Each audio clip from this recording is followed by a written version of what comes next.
I gave people all the stuff they really needed. Social Security checks, utility bills, TV guide. I want a TV guidance counselor. TV guidance counselor. Staying up to watch all night, and everything's gonna be alright with my TV guidance counselor. Hey everybody, welcome to TV Guidance Counselor. I am Ken Reed, as always, your TV Guidance Counselor. This is the show where each and every week since Valentine's Day 2014, I welcome an interesting person to the show. We use back issues of TV Guide magazine from my personal collection as the inspiration for our conversation, and this week is very much the same. My guest this week is John Easdale. John is the man behind the band Dramarama, who are amazing if you are unfamiliar with the band. He is a huge pop culture guy, an amazing songwriter, singer. Dramarama was great. All of the things he's worked on I've really enjoyed. They have a number of albums. You probably most know them from their song Anything, Anything, as featured in Nightmare on Elm Street Part 4 and on KROQ for many years. If you're on the West Coast, but just a cool guy. We talk about 1966. It's such a important year in television, and I am so happy that he had a chance to sit down and talk to me. I appreciate his time. A lot of monkey talk here, both the actual monkeys and the band The Monkees. If you have guests you'd like me to try to get on the show, absolutely let me know who they are, and I will do my best to get them. You can email me at tvguidancecounselor@gmail.com, kenreedtvgc@gmail.com, or ken@icanread.com. I am also on Blue Sky at Kenneth W. Reed, still on Instagram and some of the other things, but you can find me in all those places. Also, if you have as little as $1 a month, you can go to Patreon, patreon.com/TV Guidance Counselor, and it is huge help for the show. If you have $5 or more a month, you today would have received on the page a PDF of this very issue that we discuss here. So you could play along, flip along, take your picks and all that kind of stuff. And people seem to enjoy that. That's what I'm saying. Also, there's a YouTube page, TV Guidance Counselor's channel on YouTube, if that's your thing as well. But you don't want to hear how you contact me. You're listening to the show. You already know about it. So please sit back, relax, and enjoy this week's episode of TV Guidance Counselor with my guest, John Easdale. TV is my friend, and it has been always there for me in time of need. John, how are you, sir? Hello, sir. How are you? Doing all right. It's a tough year. I have to figure out, every guest in 2025, I have to figure out a way to ask, how are you, in a way that elicits more truthful answers. So it's more like, how okay are things today? Or something like that. I'm still working on it. I'm workshopping it. Every day, a new beginning. There's a line from, of all things, the film There's Something About Mary, that Chris Elliott ad-libbed, and it's, each day is easier than the next. Which sounds positive. Until you listen to it, which is genius. But we have the distinct pleasure of being able to travel back in time today via the medium of a weekly periodical. And you picked an issue from 1966, and this is a key issue and in a key year in television. Like this is not an exaggeration to say television was sort of split into before 1966 and after 1966 in a lot of ways. Oh, sure. Well, just with the advent of color to begin with, among, many other things, which I will discuss as we progress. But yeah, no, just, shows would have a little title card at the beginning with giant letters in color. You were in New Jersey at this time, right? Growing up in New Jersey? Mm-hmm. Did you have a color TV? We were among the first on our block to have a color TV. So by 1966, we did have a color TV. And we were the envy of all the other neighborhood kids. But I imagine also, like, all the kids would go to your house to watch everything as well, right? Yeah, in daytimes and whatnot. Yes, we would. After school. Although I think that was probably around when I was starting kindergarten. So, the memory is blurry, but there are things and this TV guide that we're talking about brings them back, but there's a lot that I already, some of my earliest memories are from this period of time in my life. I was going to ask if you guys had a Zenith for obvious reasons. Actually, the first one we had was we had a Zenith TV, but it was the one I had. It was black and white, but then we had an RCA, which was the console that had the TV, and then also had the record player and the radio. It was all in one, beautiful piece of furniture. It was like a car. It weighed like 2,500 pounds now. It's like a huge thing. And I just saw, I was at a friend's, and they have there's a company that makes new ones with the most incredible stereo system inside of it. And it's just stereo, no television. But I mean, like high end, probably 5 figures for this unit, but it's gorgeous. It's a gorgeous piece of furniture and just an incredible, very high end, high fidelity system. It's a beautiful thing. That's an interesting sort of side note before we get into the issue here too, but as someone who's been in the music industry for a long time and a music fan and a TV fan for a long time, you've probably been hyper aware of the weird shift of most people leaning into convenience for watching and listening to things versus into quality, and not by the art itself, but like the fidelity of it. So it's like when MP3s first came out, they sounded like garbage and nobody cared. They were like, but it's so small and we have all these on our phone or whatever. So it's interesting to see. I've noticed really since the pandemic, people have kind of been embracing like, oh, things can sound great, or I can watch something on a big screen and have it actually feel larger than life again instead of just convenient. Well, I think the all you can eat aspect of streaming music and television really, affected everything, in a lot of ways, because music stores, record stores couldn't really carry every record, they couldn't carry even, every album by Bob Dylan or the Rolling Stones, they'd have the new one and the best of, and, maybe 1 or 2 other top catalog items, but they couldn't carry all 20 albums or whatever. So now, not only do you have everything by the most popular artists, but just by the most obscure artists as well. It's all there, and it's all all free. I always like to say at no cost to the listener, but not free. Somebody paid a price for it. Oh man, you're not kidding. It's an interesting, as you say, we started the band in 1982. Having been, and we put our we put like a 3-song EP 7-inch out.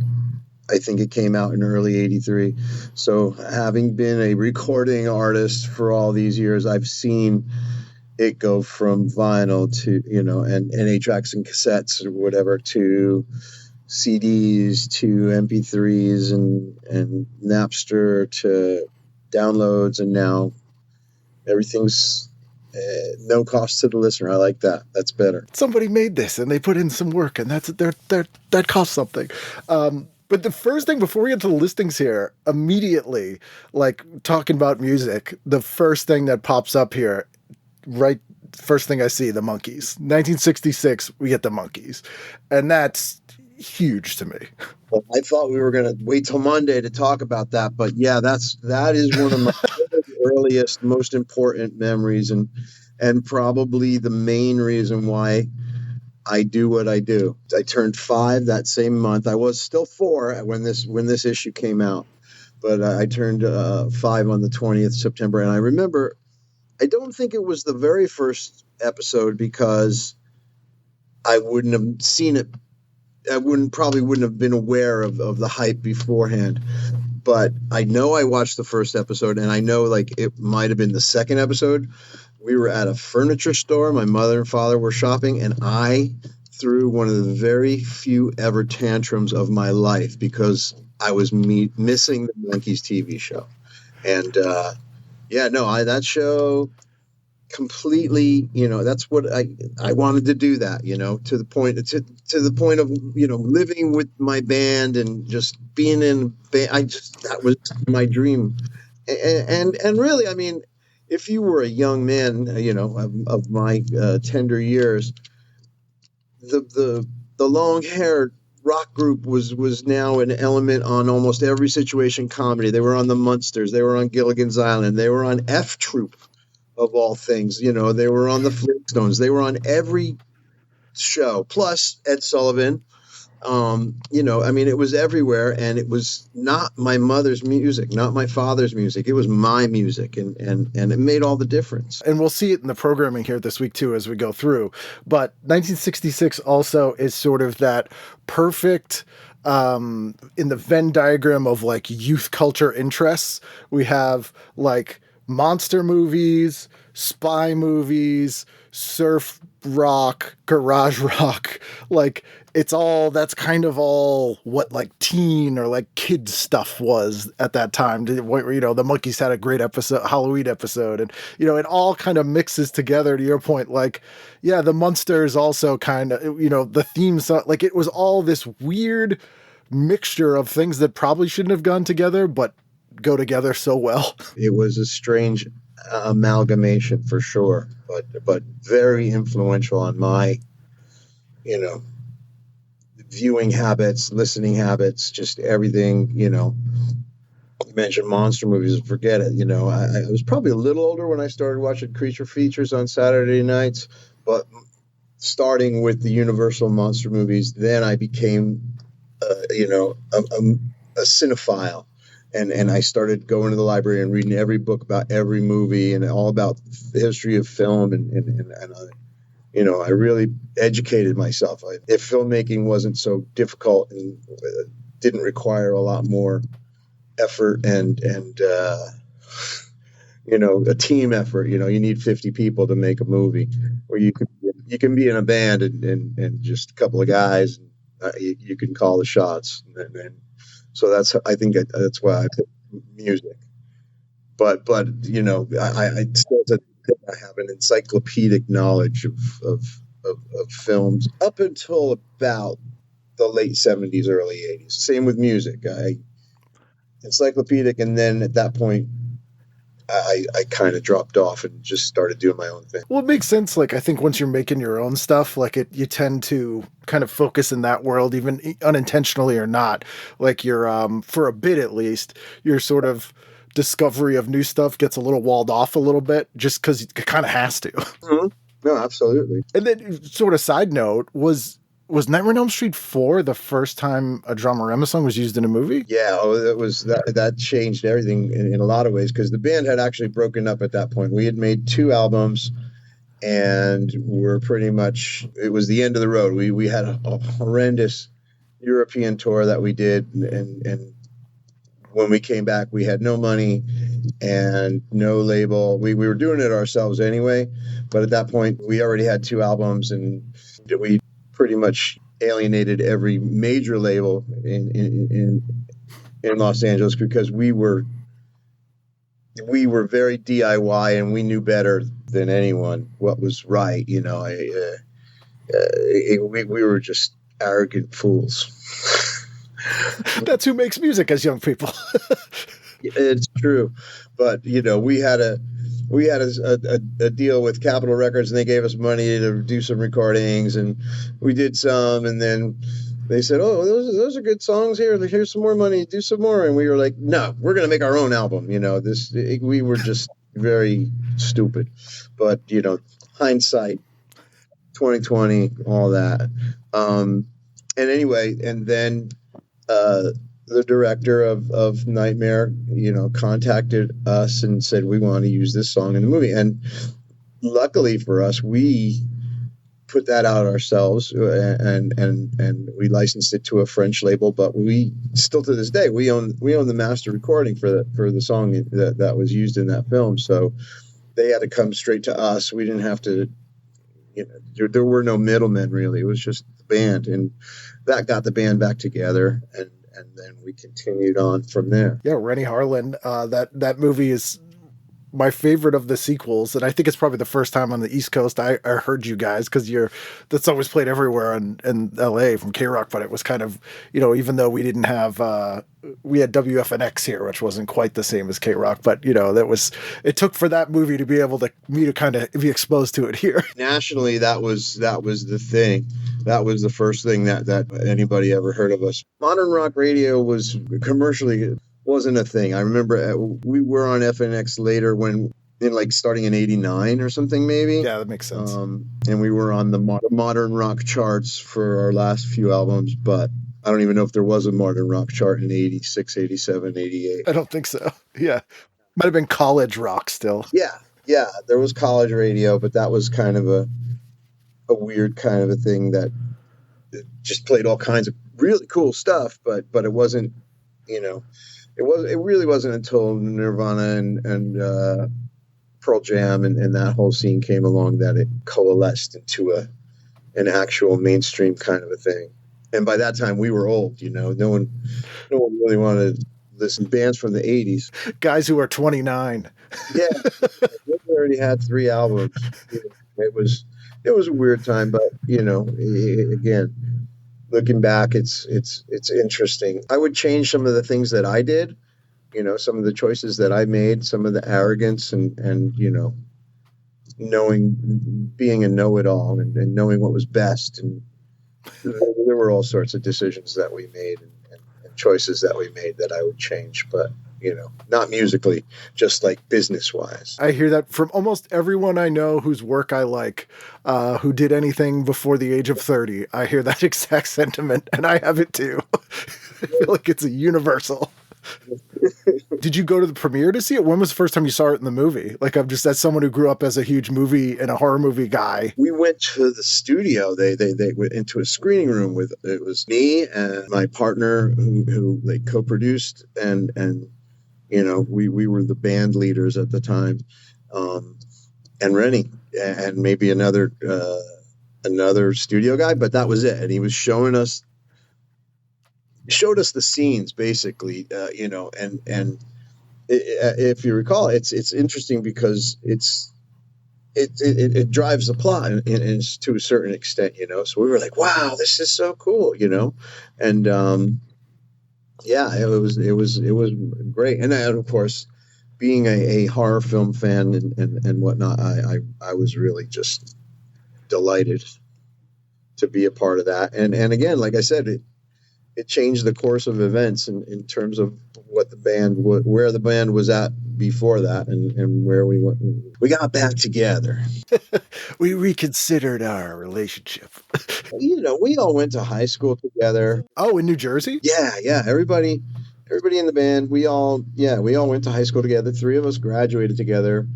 One guy was a year or 2 ahead of us, I think, in the same high school. And then the drummer was like a year or 2 behind us. But we were all from Wayne, New Jersey.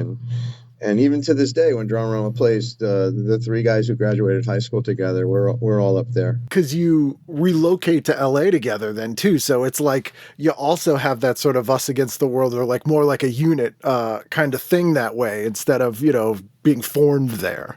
Well, going back to the Monkees thing, we all flew out together on a vacation. We heard our song was on the radio, and it wasn't just like on a Sunday night specialty show. It was on every hour or 2 on this station, and we played show. We came out, and I mean, we were playing to our wives, or well, not even wives, our girlfriends and drinking buddies.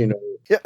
That was it, 14 people in a club, versus we came out here, we sold out the Roxy on Sunset, and we were open for the Psychedelic Furs at like an amphitheater. And like, this is the first week we're out here, and we're like, well, I guess we're not going back. Why would we go back? So we moved out. Makes no sense. There were 6 in the band, and then 2 other guys with us. So 8 of us lived in a 2-bedroom apartment. So it was even more cramped than the Monkees house. And then we moved into a house together. It was also a 2-bedroom affair, but we spread out a little. It was a little bigger, but yeah, at the beginning we we were living the dream. But that timing-wise sort of coincided with the resurgence of the Monkees in that mid-'80s, and they were playing shows again and stuff. And Mickey Dolenz was, like, directing the new Monkees around that time. Did you ever end up crossing paths with any of those guys in L.A.? Strangely enough, the guy who started playing us on the radio out here, this gentleman named Rodney Bingenheimer, he's a DJ, and he was a scene stir in Los Angeles. He had a nightclub and he had a show on KROQ. He was actually Davey Jones's double in the episode where like Davey looked like the prince or something. So like when they showed the back of his head, yes, Rodney was Davey's double, his body double. And so it was 1986.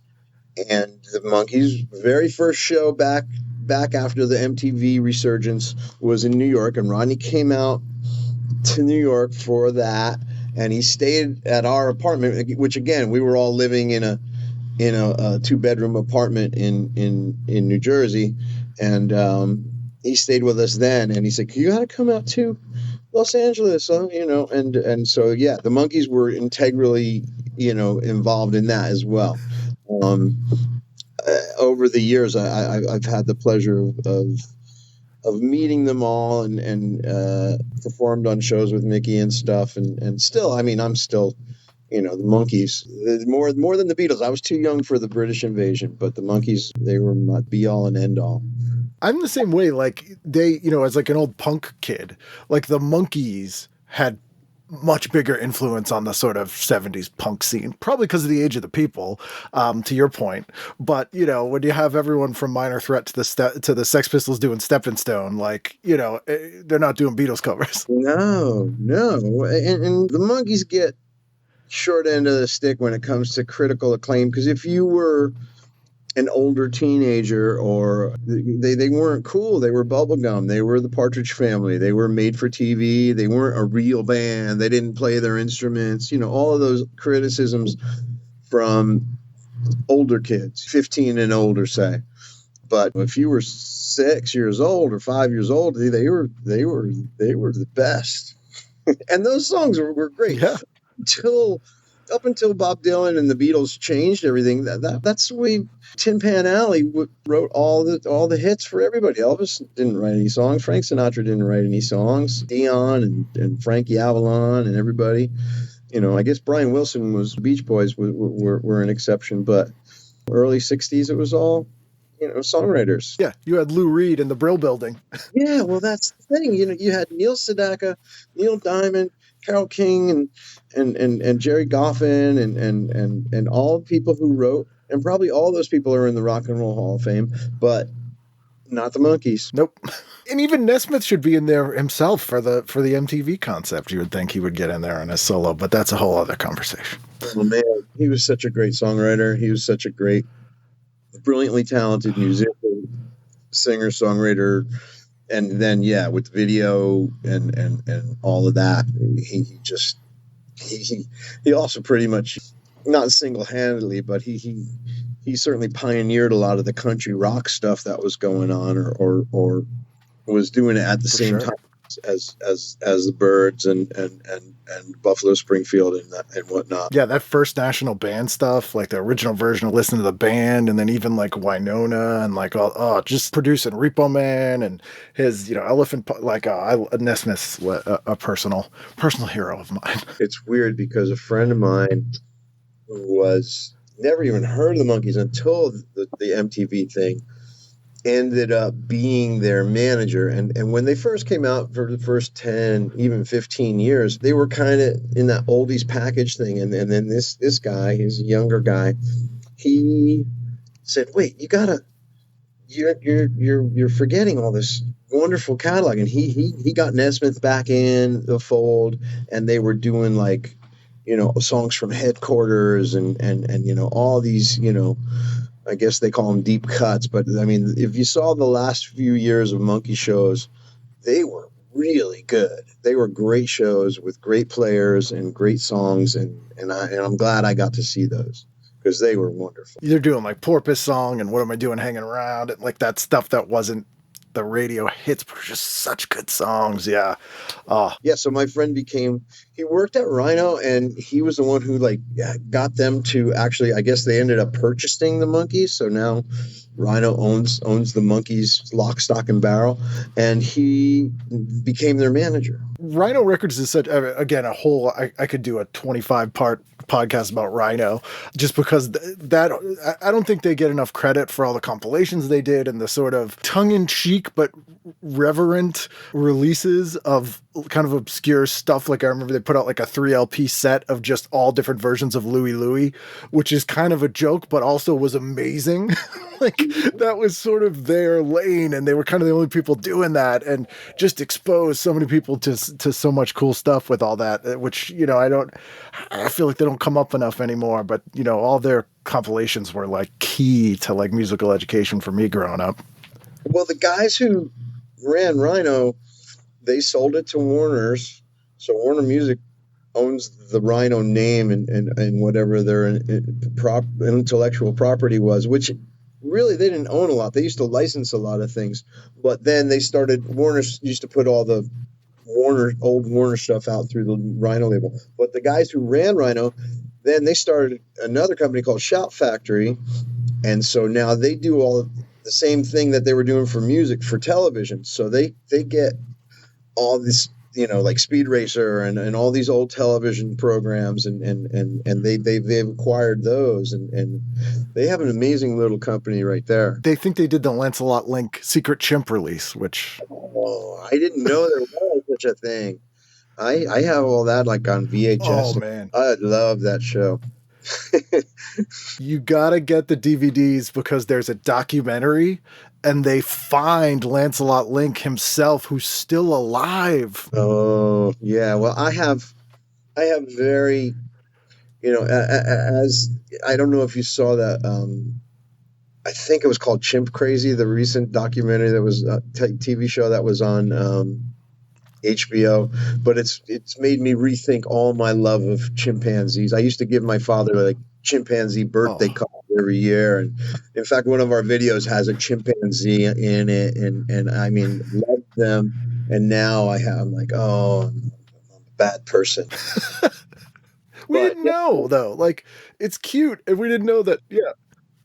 Yeah, who knew? I went to a birthday party where this guy, Mr. Jiggs, the chimp, he roller skated in, he smoked cigarettes, he did magic tricks. It was a wonderful memory. And he was probably 2 years old. That's the thing, because like Lancelot Link, he was like 2 or 3 years old or something.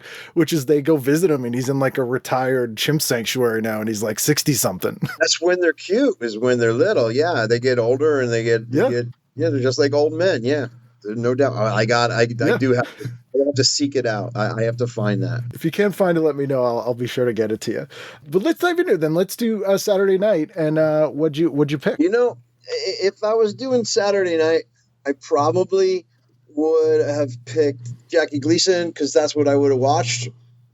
But I picked Saturday morning because that combination, the Beatles cartoon, and also the Alvin show, because before I had a Beatles album, I had Alvin and the Chipmunks do the Beatles when I was 4 or whatever. So that again, it's like these are formative things, and these are things that like form the bedrock foundation of my life. I knew the Chipmunks versions of those Beatles songs before I knew the Beatles versions of those Beatles songs. And then the Monkees, and then I went backwards and got into the Beatles, by I got Hello Goodbye and 67 I was into the Beatles, but 66 not so much, except for the cartoons, which I was little. So that was my Saturday picks. Those are good picks, though. I do remember watching Jackie Gleason and the Lawrence Welk Show and the Hollywood Palace. I remember those programs, but that's what we would have watched in my house on a Saturday, I'm sure. This Saturday morning when I'm looking, you also got like Where is it here? You got Frankenstein Jr., which I love to this day. I have a big Frankenstein Jr. and Buzz Corey up here on my wall. I love Space Ghost, like Astro Boy. Brand new Blu-ray of Frankenstein Jr. just came out like this week. I don't know if you got it in Boston. There's a channel called MeTV Tunes, and they were showing it, Frankenstein Jr. and the Impossibles. It wasn't on that long, and there's not that many episodes. So when they show it every day, it was over in 2 weeks or whatever. Yeah, it's Frankenstein Jr. is great. So are the Impossibles, another rock music thing that appealed to children. They were really into that. What do they call it? The youth quake. Yes, because the Impossibles were basically the Beatles if they were the Fantastic Four, which is like such a good concept for a kid's cartoon. And I'm shocked that the Impossibles are kind of one of the more obscure Hanna-Barbera shows, and they never kind of try to either bring it back or do like a movie or anything like that, because it's just ripe for like so many different directions that could go in. Superheroes, man. It was incredible. Coily, man. So that's your Saturday. What'd you do on Sunday? Sunday, I would watch Disney, and we would watch Disney. First, before Disney would be Mutual of Omaha's Wild Kingdom, which I couldn't find you sent me the Canadian TV Canadian. That was the only one I could get for this 66, yeah. Fine, because the thing that they have up front, the little grid with like the main network, that's easier because that goes by what I got, because I had New York Metropolitan Television, so the grid that's up front it's real easy to read, and B, it's like, oh yeah, that's what I watched Monday, that's what I watched, and going through the daily listings, things were moved around, it's strange, but yeah. But yes, no. Sunday would have been would have been Disney, and then Ed Sullivan. Which in this episode this week, I guess the Stones were on. So yeah, it was already happening, man. It was just everywhere, and it was changing my life and affecting me in great ways. And like I said, my dad and mom, this was not their music. This was not their thing. If you remember, or even if you go back and see some of the stuff, they thought it was like jungle music or they didn't understand. Right. The they devil's thought it was music. Zany. Yeah. No, it was like gobbledygook. We ate it up. Although sometimes I'll see, like, because it seems ridiculous when you're like, oh, people were scared of this. But then I'll see like footage of like Escarita or like Little Richard from like the early 50s. And I'll be like, okay, if I was a parent, I'd be terrified. Like, it's even still crazy looking now. If like Little Richard's playing Rip It Up or something, I'm like, wow. But you read like contemporary critiques of the Beatles, say, when they first came out, and it is just brutal.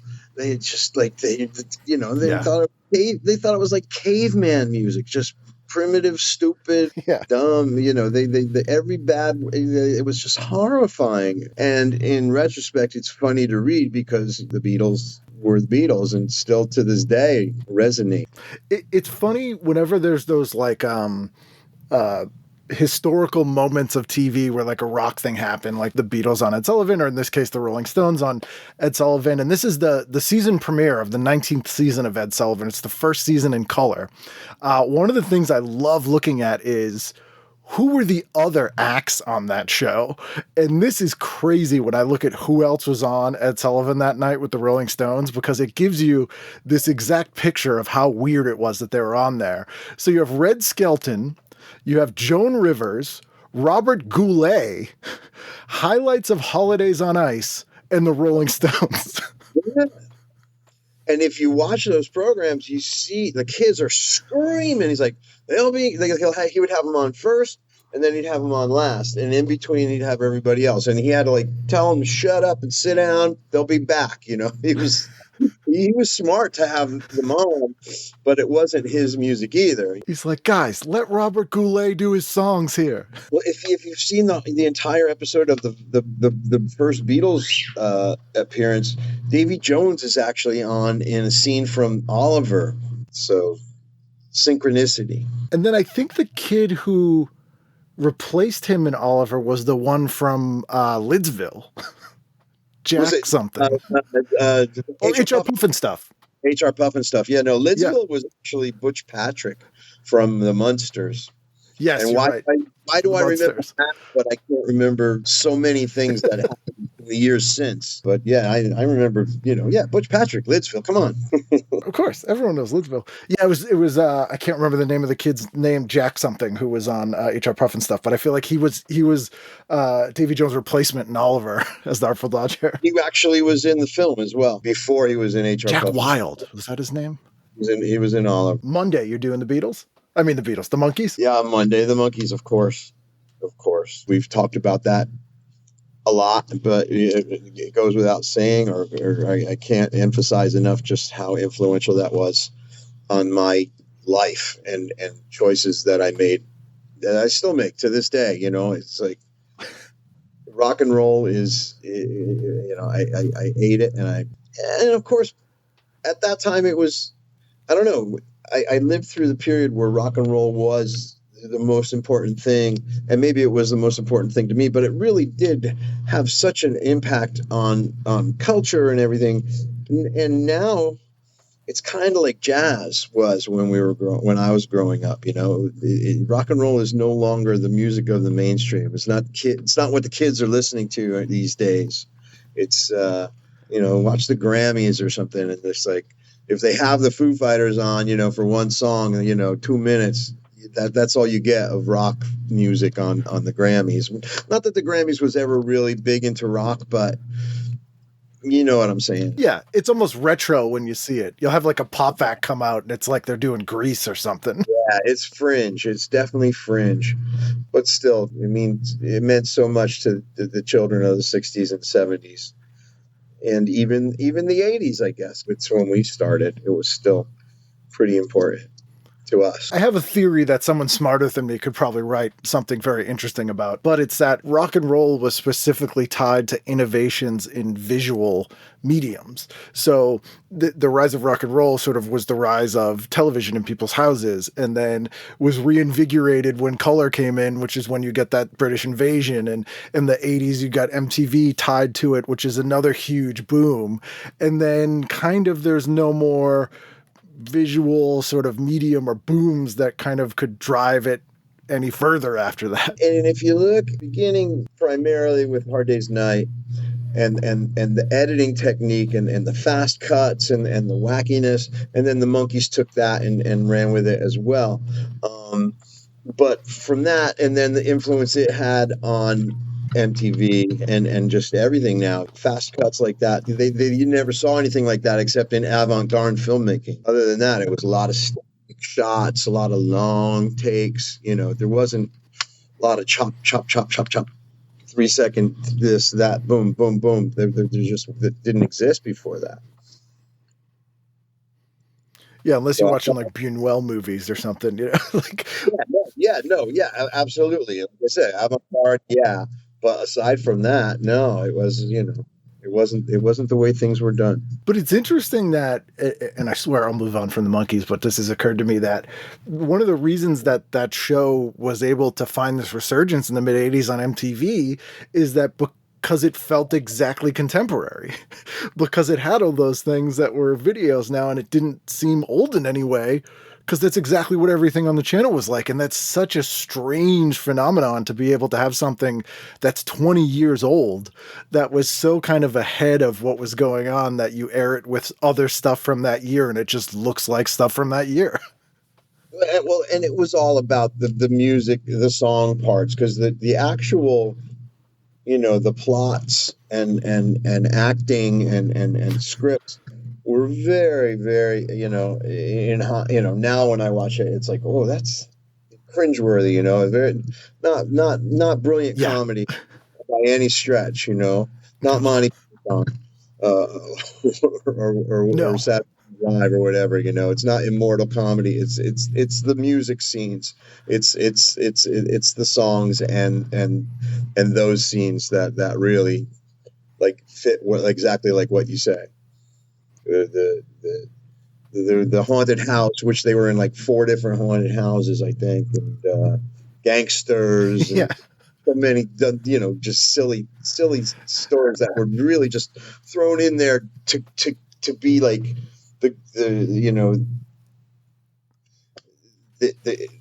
the interstitial between two songs in a 20-minute show or whatever. It's like 1930s Little Rascals stuff at that point. Yeah, no, it's just nonsense, really. But then the second season, when they'd have time to kill and they'd put like Frank Zappa on or like Tim Buckley and stuff, was really weird. And then the Head movie is awesome. Just that's still a great movie. Yeah. And it's a precursor to everything that came after that, like Easy Rider and so many things. Really, Ravelson went on to be a very well respected filmmaker.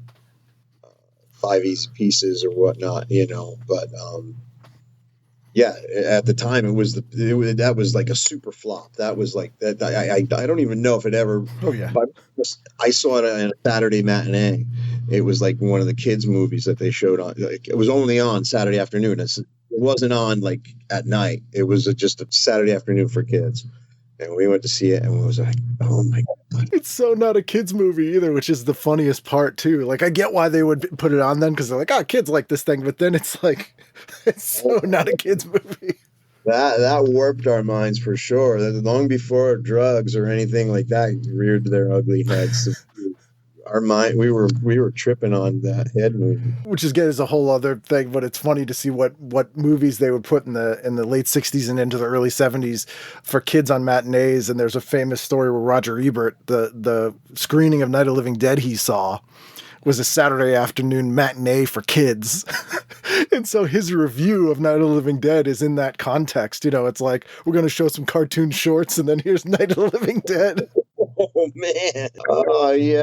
They're like, oh, it's like Frankenstein meets the Wolfman, whatever. Kids like it. Yeah. Oh my goodness. That is another thing that warped many minds, I'm sure. Oh my goodness. In the best way possible. Where are we? Tuesday? What do you got going on Tuesday? I look at it and it's like, I guess I would have watched Daktari. I actually leaned towards the movie that night. The movie was Blue Hawaii with Elvis. Because we did watch the movies when they were on. I actually don't even remember half of the shows that are on. The Rounders, the Proots of Southampton, Love on a Rooftop. I don't even know those programs. Occasional Wife. I remember The Girl from Uncle. But I don't remember really watching it too much.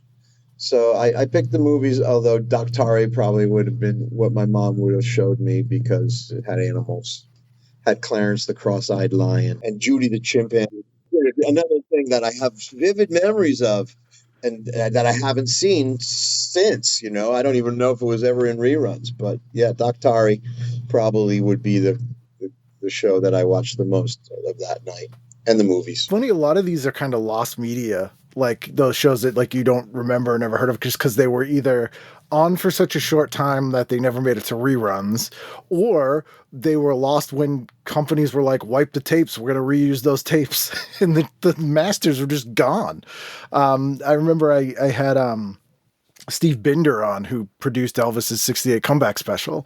And he was telling me that Steve Binder, yeah. He was telling me he was at lunch with like Dinah Shore or someone once, and she got a call at the restaurant and they were like, hey, they got all your shows. They were going to wipe them. And she ran down to the studio and literally was like paying them cash for the tapes. Cause they were like, well, we own these tapes and they're expensive. We want to reuse them. That's what they did with the first 10 years of Johnny Carson, right? The Beatles, John and Paul with Joe Garagiola, the host on the Tonight Show, it's just a memory. So many things are lost. It's insane. If it was filmed, there are negatives, and a lot of the companies do have these things. And you'll find, if it's a forward-thinking company, they'll go back in the vaults and make new prints of shows. They're starting to do it with westerns. There's a lot that you see, like brand new, shiny, crystal clear prints of some of these shows, and shows that again were only on 13 weeks or something, But and then there's other things that just look terrible that are still like bad old 16 millimeter prints the 40-year-old prince. It's very weird. But yeah, no, there's Wednesday night you got the Monroes, the Man Who Never Was, shows I never heard of.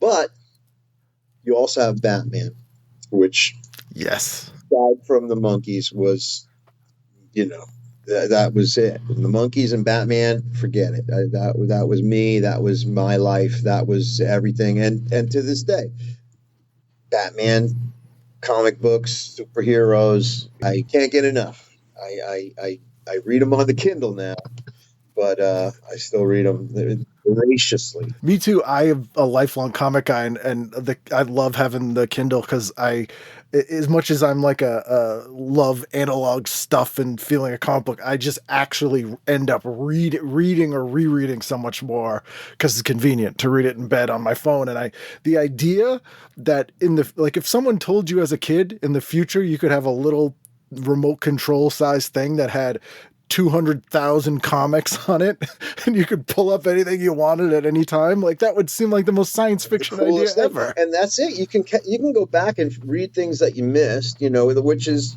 whereas, until that advent of that, you'd have to go to a shop and go back and buy the issues. Of course, the advent of graphic novels and compilation, where they'll put like 12 issues in a book. It's fantastic. Comicsology is unlimited, is a boon to mankind, or at least to this man. Should have won a Nobel Peace Prize. So good. This Batman episode is a must-watch anyway because it's a Julie Newmar Catwoman one. I wasn't old enough to know what sex was or what, but I was old enough to know that something was happening there. Now, it wasn't the one with Leslie Gore. That's the one that I remember when Leslie Gore scratched Robin. I like something went squish inside of me. And I had to be, I might have been 6 or 5. I was probably 5 at that time because that's the thing about Batman and the Monkees. They were both gone by 68, right? Like by 68, they neither one of them lasted. Yeah. Monkees 2 seasons, out quick. Batman 2.5. You can see the writing on the wall if you watch that last season of Batman. They really just kind of like gave up. Everybody gave up.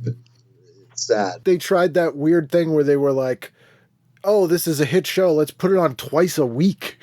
And then it was like, you just killed it with that. Like, you were like, people love this. It was like making a kid smoke a whole pack of cigarettes because you caught them smoking one till they get sick. It's like, oh, you like Batman? Well, here you go. It's on twice a week now. No. It started that way because it was kind of like supposed to be a throwback to the serials, like Be Back Tomorrow. That time, same bad channel. So it was Wednesday, Thursday. Come back tomorrow night and see what happens. The first episode was a cliffhanger. So Batman was and Robin were all tied up in some wacky contraption. And are they going to be what are you going to do? Come back tomorrow and find out. That was. But by the third season, they didn't get 2 days anymore. They went to 1, and they brought in Batgirl, and the production values, like they must have like cut their budgets in half because it was just cheap looking and everybody just kind of going through the motions. It was terrible. It was really sad to see. But and even to this day, when you watch those episodes, it's like, oh man, like you see 5 minutes, you're like, oh, third season. It's a different animal. But I think that was my Wednesday and Thursday, both Batman, because that was all that mattered. And even though both nights had other shows that I watched, forever, even in reruns after that, like F Troop and Bewitched and well, Star Trek, obviously. But at that time, I wasn't watching those programs. Bedtime was probably 8 or 8:30, so I wasn't really staying up except maybe on a Friday night. I was little. But Batman, forget it. Monkees, forget it. That was it. And you played the next day. You played Batman. You played the Monkees. My dad has 8mm movies of me playing the drums because I wanted to be Mickey Dolenz when I was 5. He was my guy. I wanted to be Mickey. He was funny and he played the drums and he sang too. He sang lead and played the drums and was funny, and That was it. But Batman 2, same thing. In fact, I think. And Friday night, my pick is the Green Hornet. And I remember one time I was fighting with my dad. We were playing Green Hornet, and I kicked him in the crotch, like Kato. I was doing karate, or I thought I was karate. And all of a sudden he went. I was like, "Wow, that karate really works." I really hurt him. But yeah, no, those I didn't realize how much I picked up. Yeah, no, I'm good at this. But like I said, to this day, it's just, that was it, man. That's it, man. The superheroes, rock and roll superheroes, science fiction. I guess Star Trek, like I said, but Time Tunnel was on Friday too. But I remember it, and Lost in Space too. I probably had more of a memory of Lost in Space before Star Trek. Lost in Space was more for kids. I remember the monsters, and they had the little kid and the robot and stuff. So I watched those, but again, I think I watched more of those when they were on every day than I watched them when they were in prime time. Yeah. That was the way I saw a lot of things.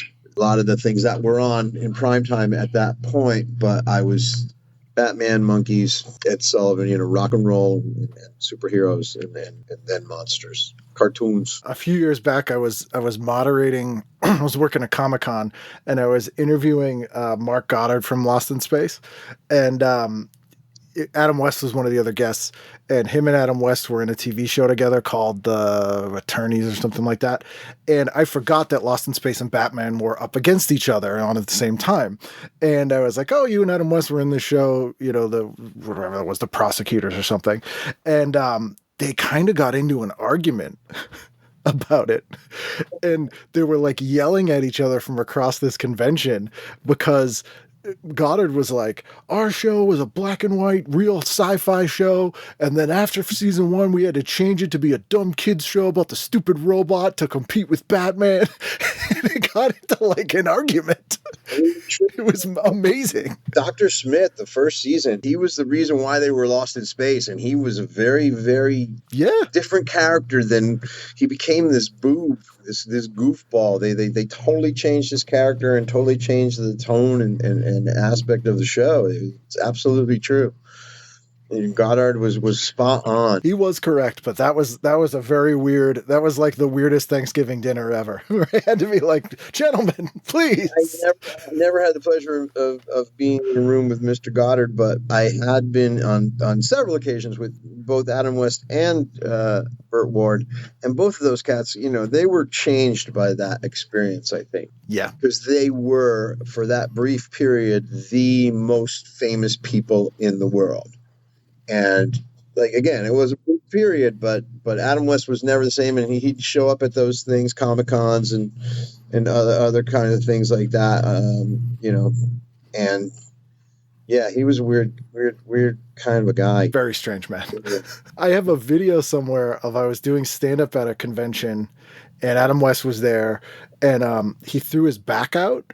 So someone was filming me on stage, and you hear Adam West going, "My God, my back." And he's being like wheeled on a stretcher right in front of me, and then the shark from Jaws goes by the other direction. Oh, goodness. It's like the weirdest thing. It's like a Family Guy episode. I did want to mention, really strange here, because of the Green Hornet on Milton Berle that night, and God knows I don't like Milton Berle for a variety of reasons, but the Milton Berle show on Friday night, the guests are Adam West, Van Williams, Bruce Lee, and Paul Revere and the Raiders. I would like to get a copy of that show to watch that, because that would be terrific. I wonder if that exists still. I feel like if it did, we would have at least seen the Bruce Lee footage. I would bet the Milton Berle estate has it. I would bet. A friend of mine does estates, and he has the Bing Crosby estate he handles, and they have everything. They have everything being, all the Christmas specials, all the Bing Crosby specials. Same with Bob Hope. Somewhere there's a vault with all that stuff, and I would imagine Burl had the same thing. Milton had been an NBC guy forever and ever. He had like a 25-year contract with NBC. He was Mr. Television, right?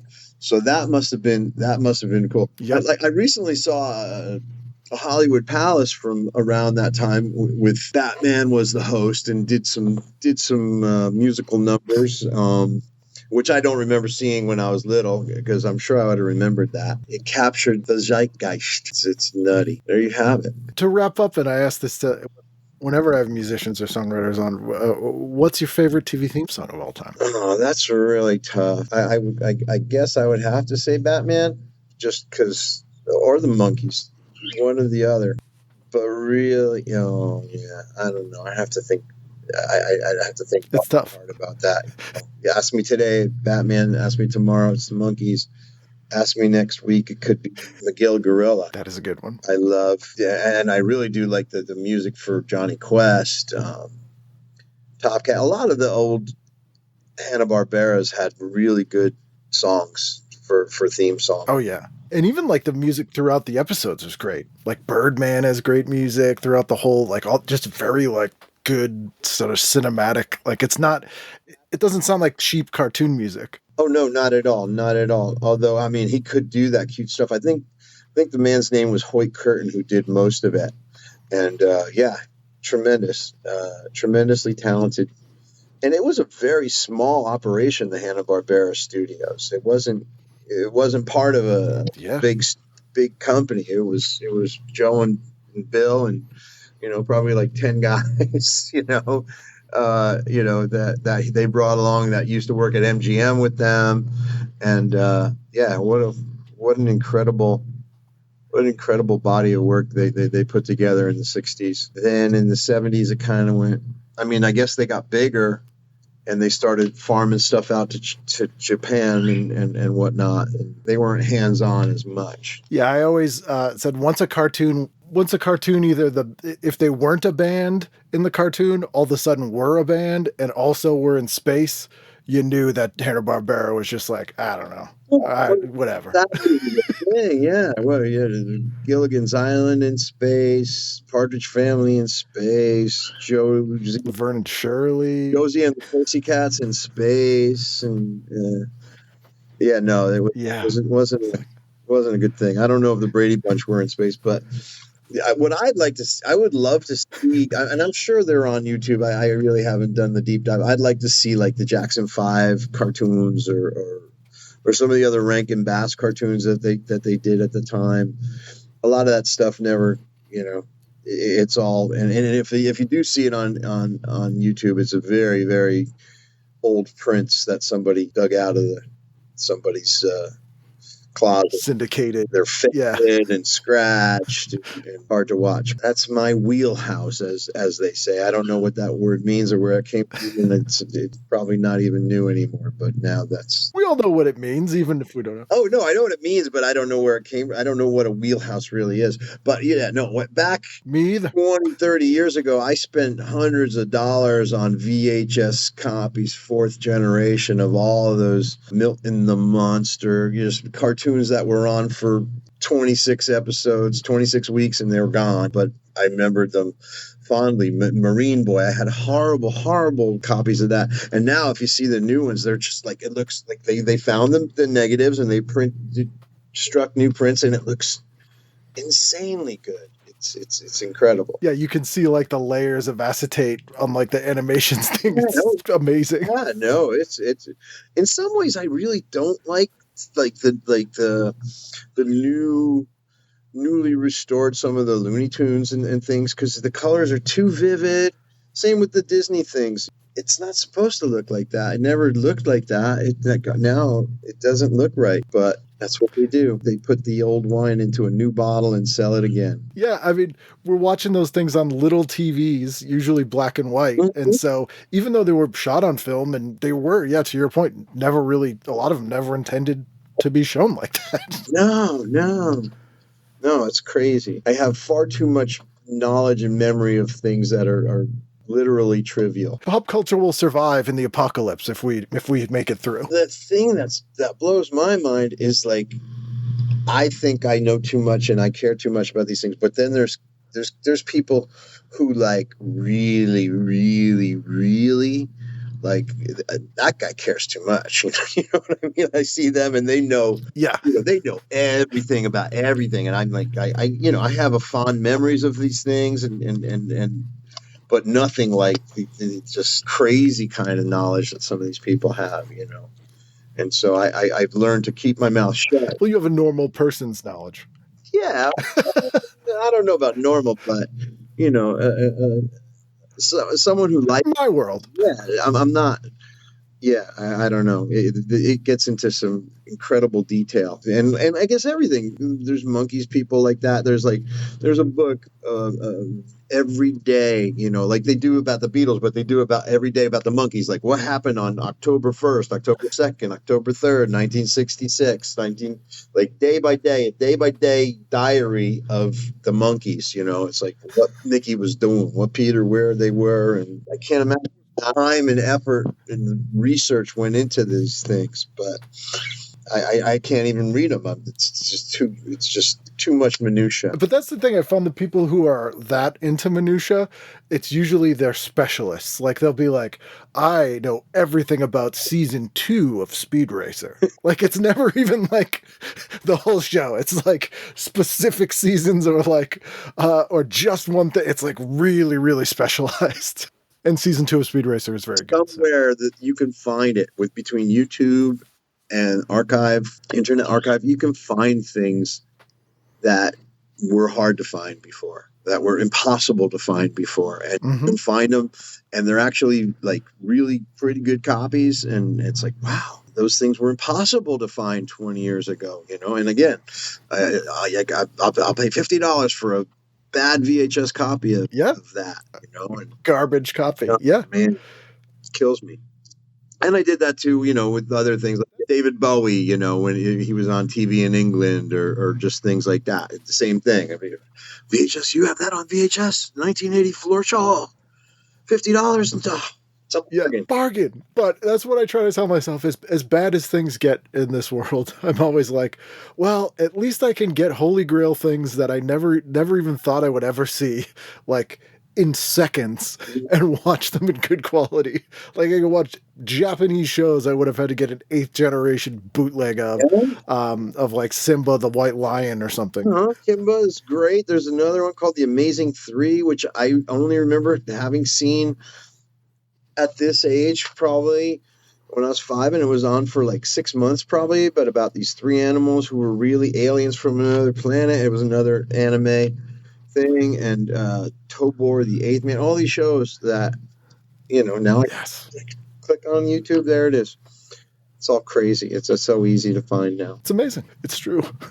Well, thank you so much for doing this. I'm so glad that you had a chance to sit down and talk to me about this stuff. As I said, I'm a big fan of all the stuff you've done, and this has been great. Yeah, no, our last album was called Color TV. Obviously, all of this stuff is near and dear to my heart, and yeah, there were no awkward pauses. We just chatted away.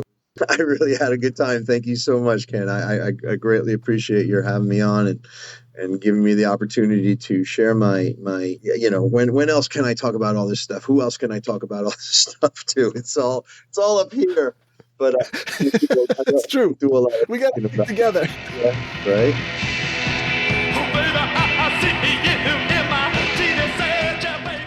There you go. That's John. As I said, amazing guy. I cannot thank him enough for sitting down and talking to me. Slight downer. I'm going to end, well, more than a slight downer. I'm going to end on this week. This year we've been losing a lot of people, and a friend of the show, my personal friend, Ryan Shores, passed away last week. Ryan was a guest on this show in 2015, 2016, I want to say. I'll probably be reposting that episode if you want to hear it, but he was just a really positive, enthusiastic, awesome dude. Far too young, always super supportive of the show and other comedians, and had his own podcast that I guested on, and it was a bit of a shock, and he will be missed. But go check out any of his stuff that you can find online, or re-listen to our episode, or just reach out to friends. Everybody, life is Very short. Also, not quite a bummer, I got a new day job that I started this week. So I am still figuring out my extracurriculars schedule. But it should not affect the show. But if you message me and I take a little longer to get back to you, or I'm posting less or something like that, I'm fine. I am just getting settled in the new gig. And it's a better gig. I was at my last job for 19 years, so whew. Long time. Also last week, if you're in the Boston area, I talked about the death of Twin Donuts, which is an institution here in Boston on WBUR. So go on the social media. I put links to, you can hear that story. If you want to hear me talking about very local Boston stuff and donuts. But next week, I'll probably be talking about very local Boston stuff and very likely donuts as well on this show. So I hope to see you then for a brand new edition of TV Guidance Counselor. Clarence the Cross-Eyed Lion, and Judy the Chimpanzee.